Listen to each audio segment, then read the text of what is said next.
Hey guys, it's Logan here with Hydra572. Got a real cool knife review for you guys today. This is the Spyderco Native. It's the Native 4 because it's the one before the Native 5, but they just call it the Native in advertising.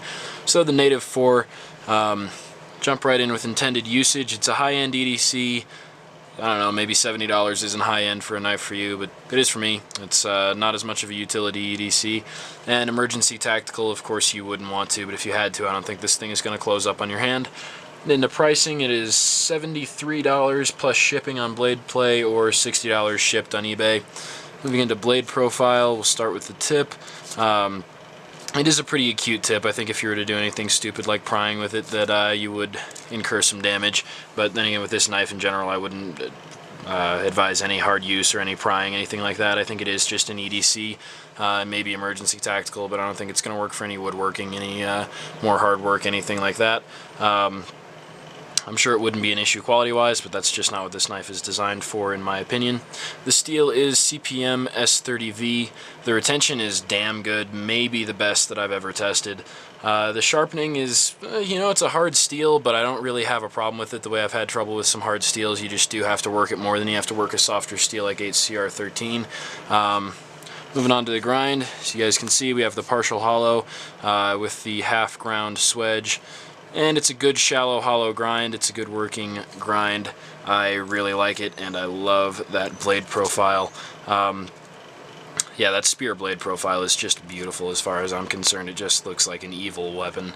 And I think that look is a lot of what attracted me to this knife. Deployment, we have the thumb hole. You can do a rotational inertial type flick opening, and you've got your Spidey drops, your flick opens, all that sort of thing. The lock, we have a back lock with a Bowie dent. Still not sure Bowie dents do what they're supposed to do, but I've never had a problem with them. As far as play, we got just a little side to side and just a little up and down. That seems to be sort of endemic to Spyderco's only FRN handles, but it's not all that much of a problem, and I'm a play snob, so most people probably would say that it had very little to no play. Certainly no worries about it closing up on your hand, nothing like that. The handle material is black FRN, and there are no liners inside. I would show you guys, but you wouldn't be able to see anyway. But yeah, there's no liners. And it is a closed handle design. As you guys can see in the back, we have just these two rivets. We have one there and that one there, and then we have this barrel screw, as Spyderco calls it, holding the clip in. Ergonomics are decent. You are forced, in my opinion, to use this forward choil. They talk about in the advertisement of being able to do that, and that's just uncomfortable. It feels like the knife will come out of your hand. So I think to use it correctly, you're forced to do that, which is not a problem. This edge is a little bit rough. I wish that had been a little rounded out.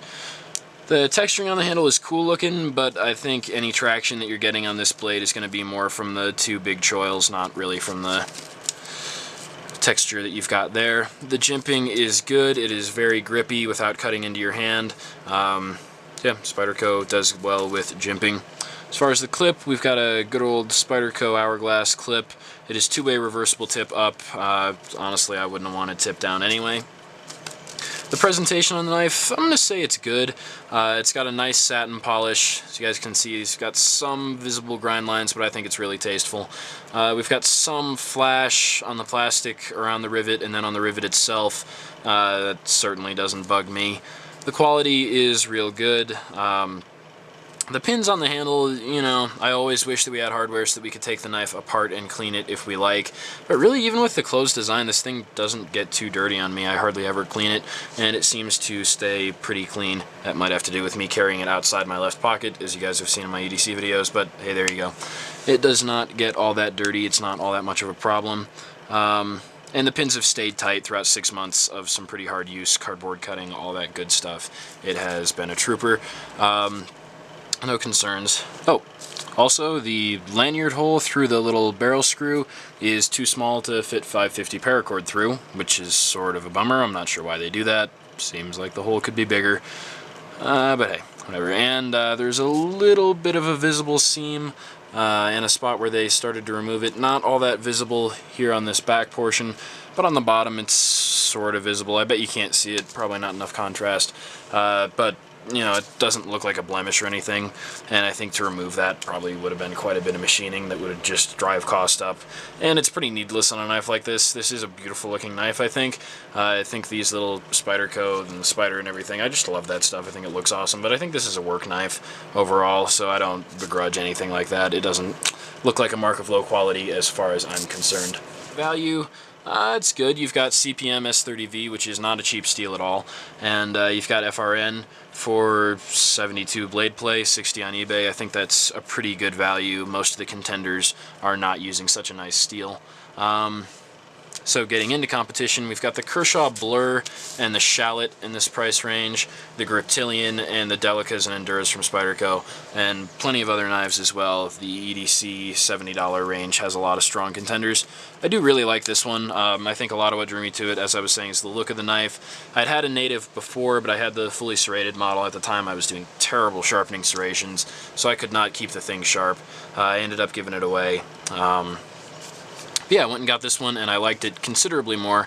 And yeah, it's been a great little knife, great EDC option for me. It's been getting EDC'd a whole lot around here. If you haven't seen my EDC video, check it out. But I've been carrying this clipped outside my left pocket with a more tactical folder in my right pocket. So yeah, great little knife. Hope you guys have, oh no, what am I doing? Getting into pass-fail, definitely a pass. As I said, I EDC the knife when I'm not carrying something that needs to be reviewed for my testing. And I think that's one of the highest recommendations that I can offer, is when I'm willing to use something in my day-to-day life. This thing has been with me on long days with student council, cutting cardboard all day, cutting big rolls of paper, all that sort of stuff. It's endured my testing. It has just been a little trooper. And that's why I carry it. It's done great work for me. It convinced me a couple of times I wasn't planning on doing a lot of hard work, and this knife was around. As I said, I wouldn't be doing tip prying, I wouldn't be doing batoning, anything crazy, but it does stand up to hard cardboard cutting. Yeah, it does great.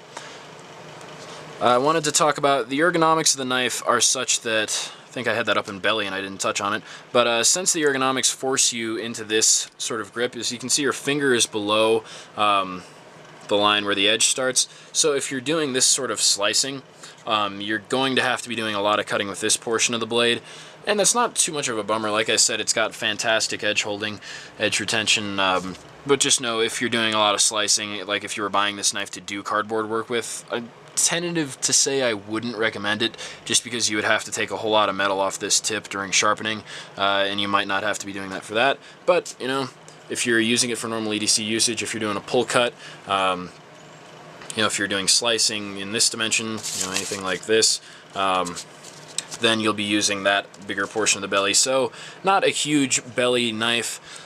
Other options, like I said, the Griptilian, Delicas, Enduras, those might have a little bit more belly for your EDC tasks, especially if you were going to be doing a whole lot of slicing. But this tip is acute and it does good tip cutting, so, you know, there you go. Stats, we're going to go 7 inches overall length.